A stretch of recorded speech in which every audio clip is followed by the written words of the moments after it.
Hi, everybody. Welcome to the Variety Global Conversation panel, Creating Empowering Ecosystems, How Can Film Agencies Support Emerging Filmmakers? I'd like to call to the stage Mahsa Motamedi, Marketing Director of Film, AlUla. Welcome. And we have from the AlUla Creates program, Maram Taibah. Welcome. And sisters Raneem and Dana Almohandes. Welcome. So I think I'm actually going to sit over here so I can do a little more eye contact. Great. Mahsa, I think we're going to start with the basics. And if you could just give us a little overview and talk to us about what exactly is AlUla. And I think we're going to start with that, just the basics. Thank you, Nick, and good morning, everyone. So AlUla is a region in the northwest of Saudi Arabia. It is about 22,000 square kilometers, and it has over 200,000 years of history. It has a population of 48,000 people. It's absolutely cinematic. It's beautiful. It's got oasis, mountains, desert, and it's got the first Saudi Arabia UNESCO heritage site, Hegra. Yes, I mean, I have actually been there, and I have to say that my way of describing it would be it's sort of like Monument Valley and the pyramids combined with a sort of oasis aspect to it as well. Absolutely. We call it a living museum. It's absolutely beautiful. And of course, aside from being a tourist destination, it's also a film destination in more ways than one. And so I would like to start with just the infrastructure aspect, if you could talk to us about that. So in 2023, we've had 123 productions ranging from documentaries, features, TV shows, TV commercials, etc. The region, obviously, we've got cinematic landscapes that have never been seen before, so it's a great opportunity to show that in your films. It could double up for places like Afghanistan, Iraq. We've had films like Kantar, Cherry in the past, shot there. We have 2 sound stages that we've just opened up. Each of them, totally they're 26,000 square feet, each of them 2,500 square meters. We've got backlot, we've got workshop space, and we've got a 40% cash rebate, plus we have additional incentives that we give to films. And currently we've got, in a couple of days actually, we've got a K-pop film that's being shot, which is a deal that we did with Stampede. Last year we announced that as part of the 10 films they're going to be shooting in AlUla over the next 3 years. Yeah, I mean, exactly. You know, there's a big movie called Kandahar where I think AlUla stood in for Afghanistan. There's also, actually, I believe, a more modern aspect to it, where there's a city that's a sort of 70s type architecture city. It's one of those locations where you can basically stand it in for a lot of different things. Places, correct. And just to add more on the infrastructure, we also have the hotels and the film camp, which accommodates 300 crew. We've got 2 5-star resorts and many more hotels and Airbnbs in the region. And I believe it's also well connected in terms of flights. That's right. We have an international airport that has daily flights from Jeddah and Riyadh, but we also have flights from Doha, Dubai, Paris. So yes, and we're adding more destinations. And I believe there's also a studio, a music studio that is in the works, as it were. That's right. That's going to be ready towards the last quarter of the year, and that music studio is part of the expansion of our studios.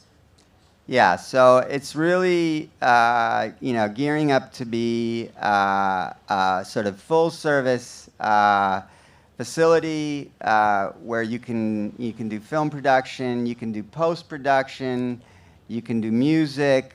They're amazing locations. It's well connected. It's very pleasant, I have to say. It's just beautiful to be there. It has a sort of magical ambiance to it, almost mystical.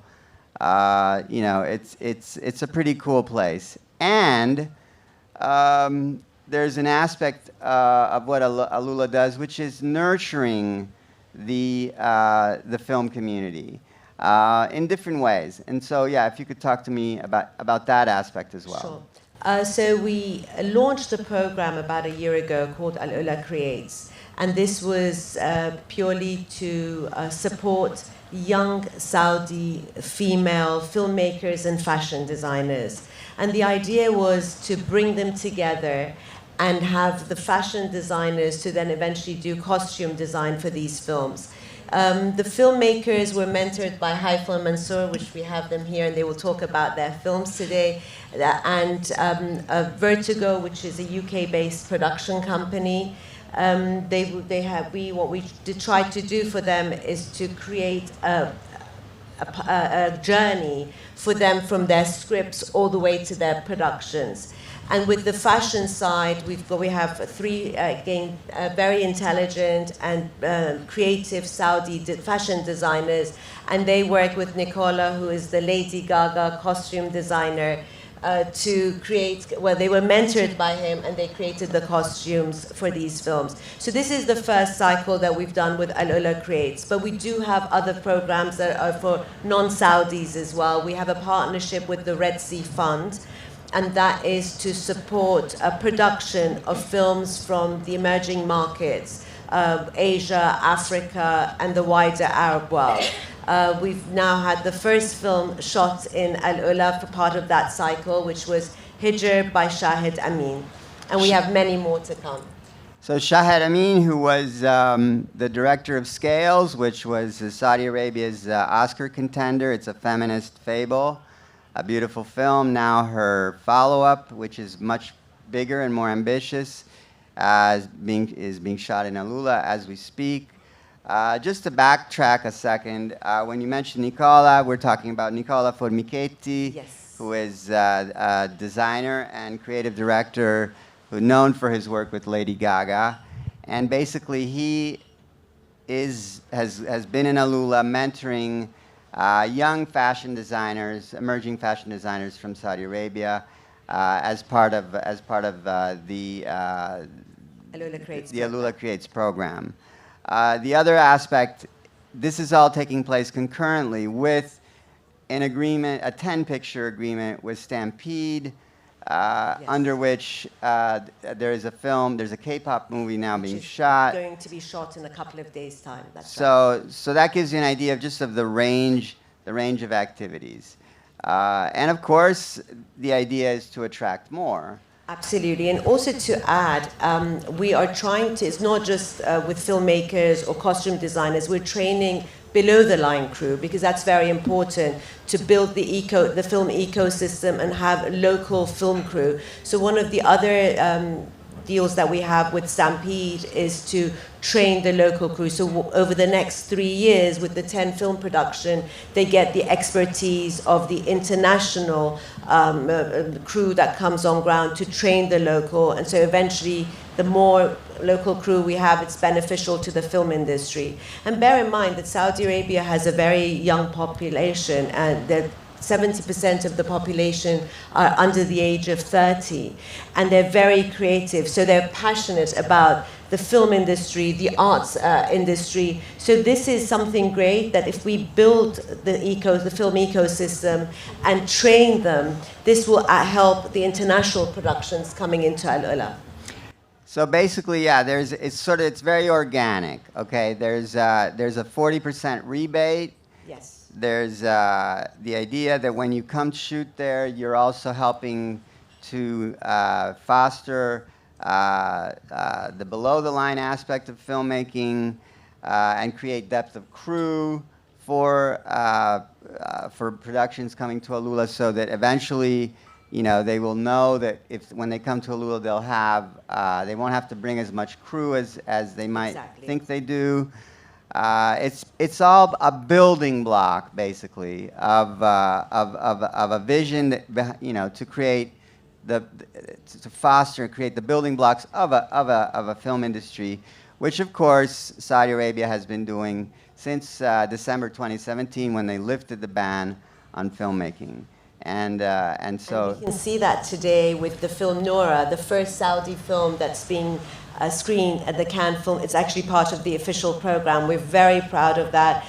Young Saudi filmmaker. The cast is all very young. Maria, who plays Nora in the film, she was 15 years old when she actually played in Nora. You went on set. I was on set. Exactly. I was on set. I saw it happen, and it was literally like witnessing, sort of like being on the set of Rome Open City at the birth of neorealism in post-war Italy. Or it was like the birth of, I don't want to exaggerate with the birth of cinema, but it was like, it was certainly a milestone moment. Yeah, and with Yaqub Farhan, I mean, they're all young Saudi talent that you can see, and today they've got their film in Cannes. I mean, that's amazing for the kingdom.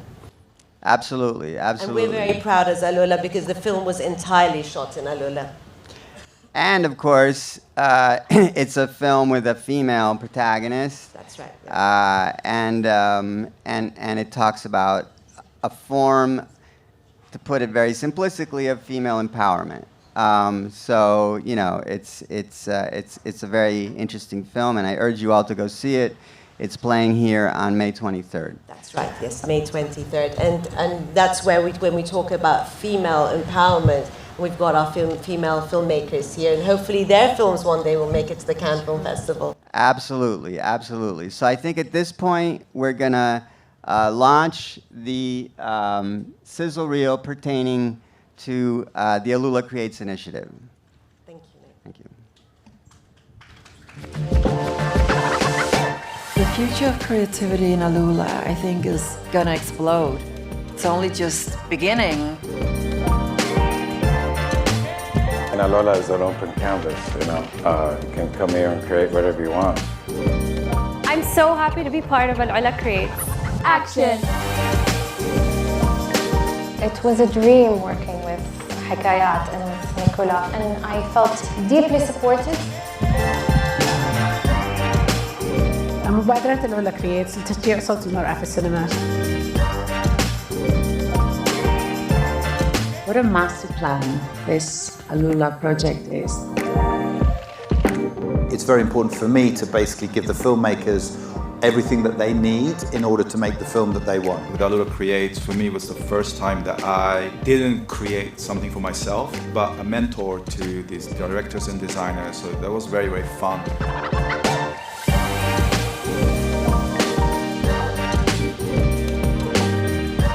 We are Saudi very ambitious, to show the world what we have. We have met some incredibly talented filmmakers. This program really is an opportunity to build legacy, and to build legacy by creating more opportunities. Let's do it. Let's do something from our culture.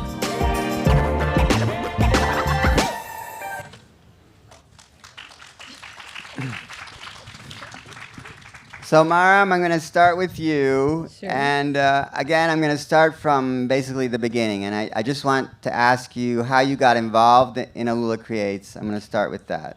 Yeah, my sister actually sent me the ad on Instagram, and I got really excited. And so we're doing a good job with yes. And it coincided with a time when I was just kind of planting the seed for my film Malika. I had a very preliminary idea of what kind of story I wanted to tell. I knew it was going to be about feminine sovereignty. I knew it had to do with a crown. a little girl looking for a crown, but I didn't have the story exactly in my head. But the fun thing was that when I was applying and I had to write a treatment for the film, that's when the story kind of went like, aha, here I am. And I got in and I was really excited. Now, give us like the sort of short synopsis of the story, so we know what the story is about. Yes, so it's a short fantasy film. I am an advocate of the fantasy genre. I wish to make more and more fantasy. I'm also a fantasy author. I write for ages 8 to 12. So the story is about a little girl who goes on a magical adventure to find her dying granny's lost crown. Lovely, lovely. And of course, this is done using AlUla as a backdrop. Yes. And yeah. It is the perfect backdrop for fantasy because the landscape has such imaginative colors and shapes and textures and really helps with world building. And there's such variety in the landscape as well. It's not just desert and rocks. There's also lush oases and the beautiful old town and, you know, the wildlife there, the farms, the orange trees is just so lovely. Now, take me through this sort of step-by-step journey of, you know, so you applied, you got in, you had an idea. What happened next? Yeah, we were invited to go to AlUla and meet the mentors and our fellow filmmakers, and we were kind of initiated into the process.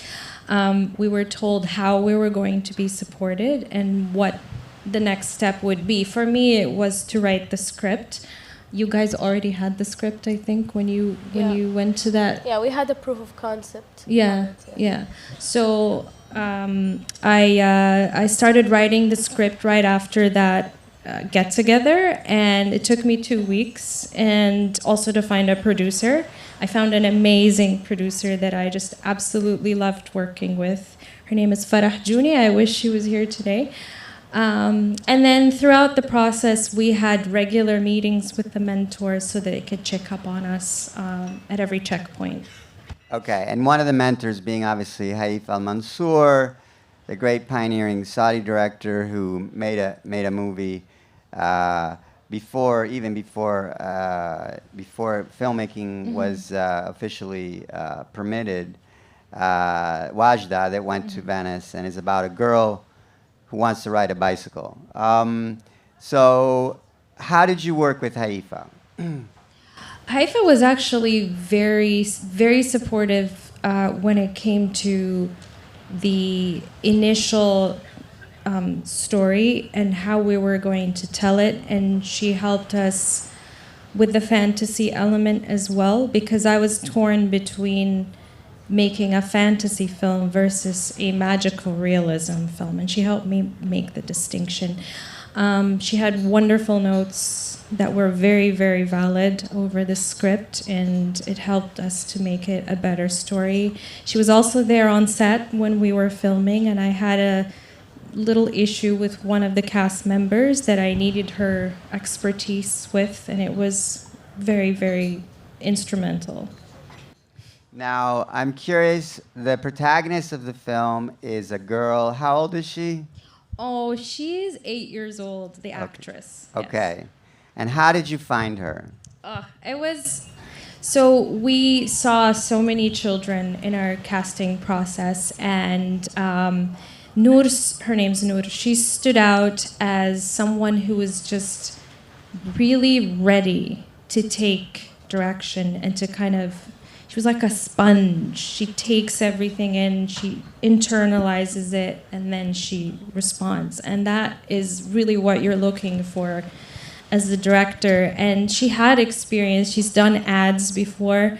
We had to kind of, because she didn't have much experience with film, so we had to help her move from ad performance to film performance. Sure. Yeah. That's a big transition, of course.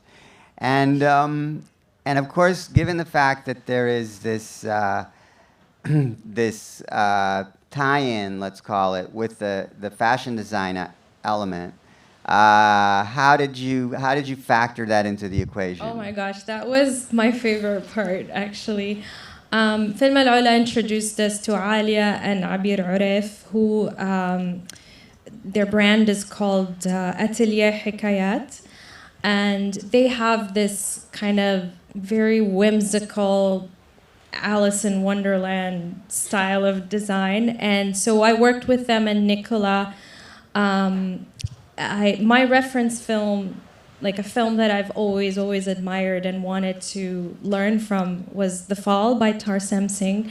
And it turned out, coincidentally, that Nicola was a huge fan of Tarsem Singh's work, and so he really got it. And it was so validating for me to find someone who understood why I loved The Fall so much and what elements from it I wanted to learn from and kind of personalize and bring out in the film. And the girls were, Alia and Abir, were just brilliant. They took it, they ran with it, and they made beautiful costumes.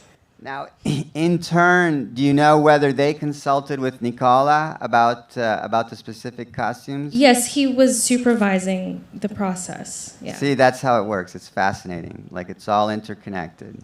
Exactly. And can I just add on that with regards to Alia and Abir, because as part of this program, last year we gave them the opportunity to do red carpet outfits, and they dressed up. It was Helena. They dressed up Helena on the Vanity Fair Oscars party. So they also had the opportunity to dress up celebrities on the red carpet. And also they dressed up Mila Zahrani, who is a lead female actress, a very prominent film actress in Saudi Arabia. So yeah. It was wonderful to watch them also make the transition from couture to storytelling. And that's the idea of AlUla Creates. I mean, when we initially started it, we was more on the bling bling side, as I call it, on the fashion side, but we needed to give it that film element. Yes. And that's why now we've shaped it up in the way that's purely going to be costume design. Mm-hmm. So they come, and there's a lot of the wonderful Saudi designers, and they're all couture fashion designers, but it's the costume design that's kind of lacking in the kingdom, and that's where we're coming to take these very well-known fashion designers and try to train them with people like Nicola to go and get into the costume design industry. Yeah, it's all organic, and of course, yeah, on the fashion realm, it's on the catwalk and on the screen, and we were talking earlier about the music aspect of it. Like, you had to pick the music, and the music, as I understand it, was important to underscore, as it were, the fantasy element of the film. Right. So in my past films, I've done drama before. This is my debut fantasy. And it was also a learning curve for me, like what makes music express the fantasy genre or the fantasy elements in a story. What instruments do you need to use? Like, what's the pacing? And that's something that I worked with Amir Hidayat, who's the main composer on our team, on. And yeah, we're coming up with something very lovely. Yeah, I've seen a clip and a trailer, and I have to say it's really impressive, and yeah, and there will be another panel actually in which the great AlUla Creates talents will delve into their work even more, because I think you're going to show the films as well. So be aware of that. Raneem and Dana, first off, I think the first key thing to say about you is that you're sisters. Yes, we are. Raneem and Dana. And you're here, and you're both wearing mosquito pins on your lapels. So tell us why you're wearing mosquito pins. First of all, this is Zuzu. the mosquito. She's the main character in our story, and she's not a pin, she's a real. Okay, she's real. Yeah, and we're here to speak on behalf of her. So Zuzu is a mosquito who loves the legendary singer Kulthum, and she would love to be the Kulthum of the mosquitoes. And why? What is her big dilemma in life, where she really doesn't want to be perceived as someone who makes an annoying sound, but what happens when she does that? Well, actually, she's trying to sing to us in our ears. That's why she comes here and we're like, go away. But she's trying to find someone that actually listens to her. Like, listen to me, I can sing, but we don't understand. So she travels all the way to Egypt to go to Kulthum's ear. That she knows, she understands her. That's why Kulthum holds like a napkin, and she's like, go away. All of the time. So, having said that as an introduction, let's just give the basics, the title of the short, and of course specify the fact that the short is an animation short. What is the title? A mosquito, a Okay. very creative one. And it's an animated short film. It was actually Dana's graduation project from Princess Noura University. She's graduating in 2 weeks. Yay! Yay! And it was a 2 minutes version in the university.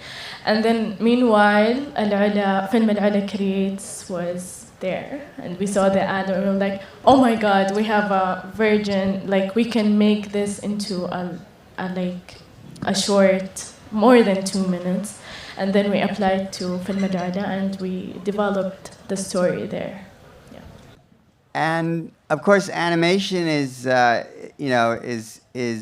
very long, usually quite a long process. But before I ask you about that, I did notice that, of course, you incorporated the landscape of AlUla in the short. How did you do that? And did you go and look at things? And how did that work?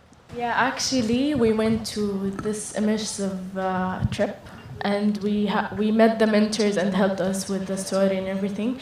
We visited the locations and took a lot of videos, and then we actually drew one of the caves there and the banana trees, and we got inspired in the locations and the drawings. So yeah. Our story with AlUla actually started a long time ago in 2018 when we visited AlUla for the first time. There wasn't Film AlUla back then. And we got really inspired, and it's such a magical place. And when I came back from the trip, I went to Dana. I was like, Dana, we have to make a film there. And that actually inspired our first idea for our first film. It's called Dandana.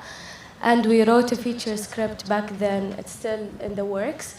But yeah, AlUla has been part of our storytelling process since the beginning. So yeah, such a magical place. Now back to the actual technique that you're using. How does that work? Do you do the drawings? Do you use software?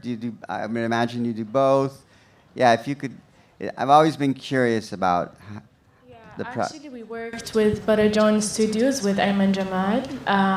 They took care animatics and storyboards, and we combined 3D and 2D in the film for the backgrounds and characters.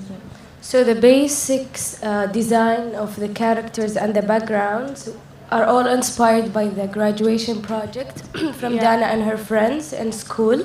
And then they helped us develop the designs and develop everything to make it more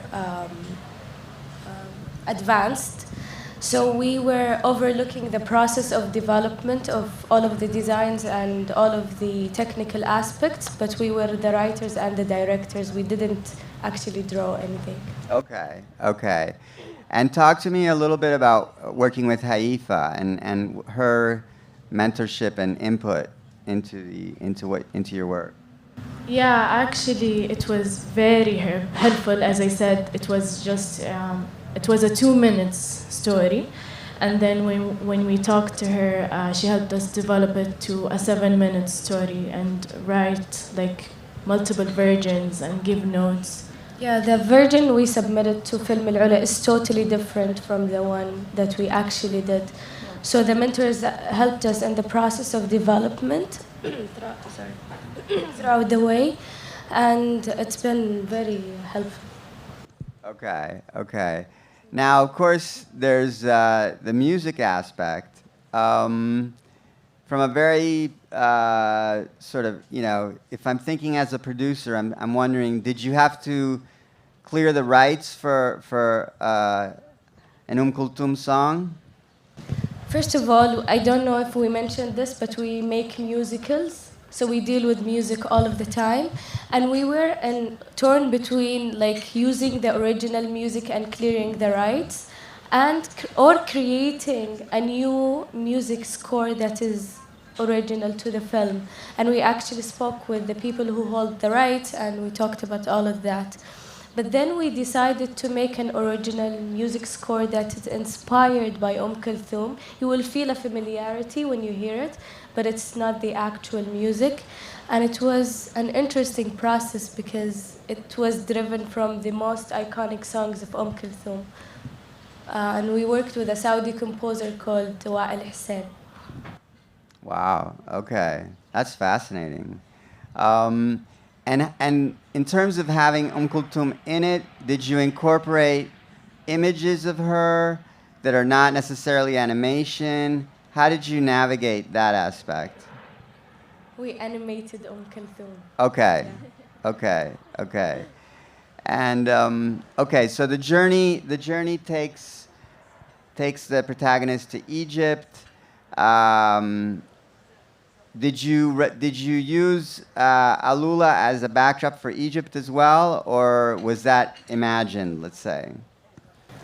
For the locations and the beginning of the story, it was all AlUla when she was having her journey there. And then she decides when she sees an advertisement of the concert, to go to Egypt. So we go to Egypt, to the actual theater of one of the original concerts, and we drew the actual one. So we have Alhambra Theater. So we have two locations, AlUla and Egypt. But did you actually physically go there, or did you just do it from images that you saw, like from the internet or other? AlUla, yeah, we went there. No, AlUla, yes, of course. Egypt, no. No, of course. Okay. Actually, the theater is torn down now. It's not there anymore. Of course. And okay, we don't want to do any spoilers, of course. But we're all very curious to know how this ends up. Okay, so I think I'm being told that we need to wrap this up. Can I just add of course. that on Monday, if you're interested, after this, we have a presentation of the ladies' films. It will be a trailer. And the idea is that they share it with some of the festivals and journalists, and we're trying to help them to take their film, once it's all done, onto an international platform. So if you're interested after this panel, just let me know, and we can organize for you to attend the presentation on Monday. Please come. Okay, terrific. I want to thank Mahsa. I want to thank Maram. I want to thank Dana and Raneem. And I want to thank Film AlUla. I learned a lot. It was really interesting. Thank you so much. Thank you so much.